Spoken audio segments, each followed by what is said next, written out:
Bonjour à tous, on en a vraiment marre de tous ces pédos et on ne veut surtout pas un Cohn-Bendit le 30 juin à Montpellier. Bravo donc à cette jeune femme qui s'appelle Bérangère Dubus, je crois que je prononce bien son nom, qui a eu un courage incroyable et qui invite donc la population montpelliéraine à faire barrage à ce pédo de Cohn-Bendit qui doit venir donner une conférence sur l'Europe. Lui, le député européen, que vous nourrissez vous-même avec vos impôts, vous imaginez l'état de cette Europe voulue par Macron aujourd'hui.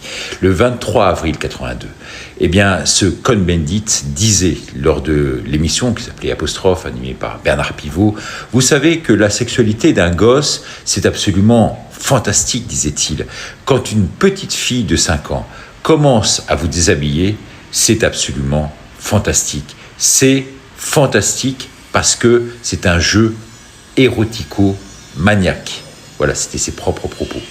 Des paroles ignobles à l'égard des enfants dont il a avoué les tripoter.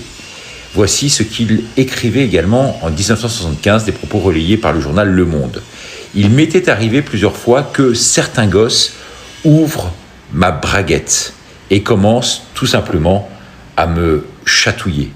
Je réagissais de manière différente selon les circonstances, mais leur désir me posait véritablement ce qu'on pourrait appeler un problème.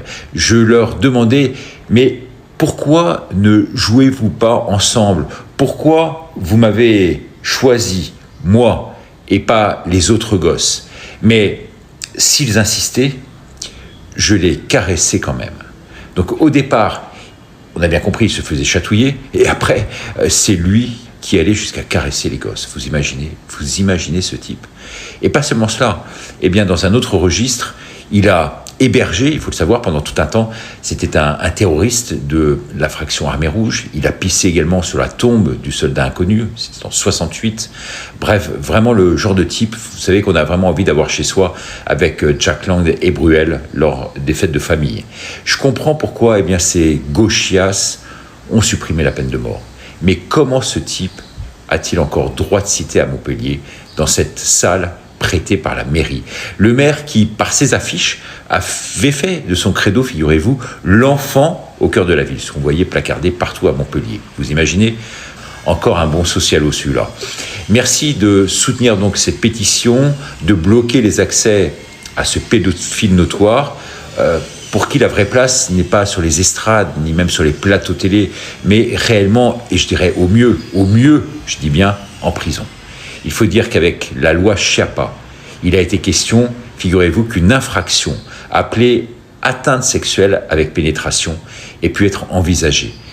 Elle avait prévu donc un délit puni simplement de 10 ans de prison.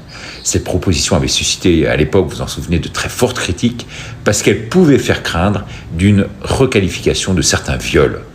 Vous voyez, tout est fait en France, tout pour encourager la pédo. On le voit avec Macron, la pédophilie, elle est bien en marche.